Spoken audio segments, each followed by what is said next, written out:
পারস্য উপসাগরের কৌশলগতভাবে অত্যন্ত গুরুত্বপূর্ণ নৌপথ হরমুজ প্রণালী ঘিরে আবারও উত্তেজনা তীব্র আকার ধারণ করেছে। যুক্তরাষ্ট্রের অব্যাহত নৌ অবরোধের প্রেক্ষাপটে ইরান শনিবার আনুষ্ঠানিকভাবে এই গুরুত্বপূর্ণ জলপথ পুনরায় বন্ধের ঘোষণা দিয়েছে। দেশটির সামরিক শক্তির অন্যতম প্রধান স্তম্ভ Islamic Revolutionary Guard Corps IRGC এক বিবৃতিতে জানায়, বর্তমান পরিস্থিতিতে প্রণালীর নিয়ন্ত্রণ আবার আগের অবস্থায় ফিরে গেছে এবং এটি এখন পুরোপুরি তাদের কঠোর তত্ত্বাবধানে পরিচালিত হচ্ছে। ইরানের রাষ্ট্রীয় সম্প্রচার মাধ্যম IRIB এর খবরে বলা হয়েছে, যুক্তরাষ্ট্র এই অঞ্চলে অবরোধের নামে জলদস্যুতা চালিয়ে যাচ্ছে। এই অভিযোগের ভিত্তিতেই তেহরান কঠোর অবস্থান নিতে বাধ্য হয়েছে বলে দাবি করেছে IRGC। তাদের ভাষ্য অনুযায়ী, যতদিন না ইরানের জাহাজগুলো আন্তর্জাতিক জলসীমায় স্বাভাবিকভাবে চলাচলের পূর্ণ স্বাধীনতা ফিরে পাচ্ছে, ততদিন হরমুজ প্রণালীতে এই নিয়ন্ত্রণ বহাল থাকবে। ঘোষণার কয়েক ঘন্টা আগেই ইরানের পার্লামেন্টের স্পিকার মোহাম্মদ বাগের গালিবাফ সামাজিক যোগাযোগ মাধ্যমে কড়া বার্তা দেন।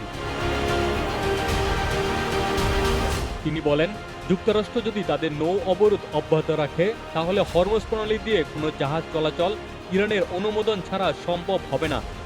এই বক্তব্যই মূলত পরবর্তী সিদ্ধান্তের পূর্বাভাস হিসেবে দেখা হয়। বিশ্ব অর্থনীতির জন্য হরমুজ প্রণালীর গুরুত্ব অপরিসীম।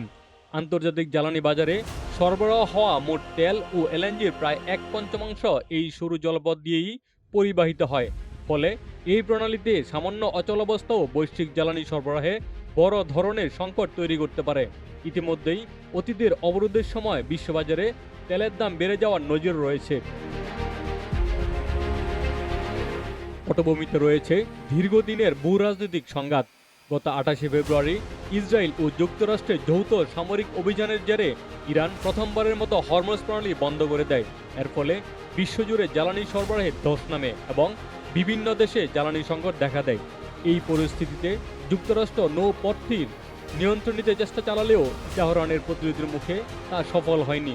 এরপর লেবানন ইসরায়েল সীমান্তে উত্তেজনা প্রশমনের লক্ষ্যে 10 দিনের যুদ্ধবিরতি কার্যকর হলে গত শুক্রবার ইরান সাময়িকভাবে প্রণালীটি খুলে দেয়। সে সময় ইরানের পররাষ্ট্রমন্ত্রী আব্বাস আরাকচি ঘোষণা দিয়েছিলেন, যুদ্ধবিরতি চলাকালীন বাণিজ্যিক জাহাজ চলাচল স্বাভাবিক থাকবে। একই সময়ে যুক্তরাষ্ট্রের প্রেসিডেন্ট ডোনাল্ড ট্রাম্প জানান, লেবাননের প্রেসিডেন্ট জোসেফ আউন এবং ইসরায়েলের প্রধানমন্ত্রী বেনিয়ামিন নেতানিয়াহু যুদ্ধবিরতিতে সম্মত হয়েছেন। কিন্তু এই স্বস্তি দীর্ঘস্থায়ী হয়নি। যুদ্ধবিরতির মধ্যেই যুক্তরাষ্ট্র ইরানের উপর নৌ অবরোধ বহাল রাখার সিদ্ধান্ত জানালে পরিস্থিতি আবারও উত্তপ্ত হয়ে ওঠে। ইরান এটিকে সরাসরি সার্বভৌমত্বের উপর হস্তক্ষেপ হিসেবে দেখছে এবং এর জবাব হিসেবে প্রণালী পুনরায় বন্ধের কঠোর সিদ্ধান্ত নিয়েছে। বিশ্লেষকদের মতে, হরমুজ প্রণালী ঘিরে এই টানাপোড়েন কেবল আঞ্চলিক সংঘাত নয়, এটি বৈশ্বিক অর্থনীতি ও জ্বালানি নিরাপত্তার জন্য বড় হুমকি। যদি দ্রুত কোনো কূটনৈতিক সমাধান না আসে, তাহলে বিশ্ববাজারে জ্বালানি মূল্য আরও বাড়তে পারে এবং এর প্রভাব পড়তে পারে উন্নয়নশীল দেশগুলোতেও।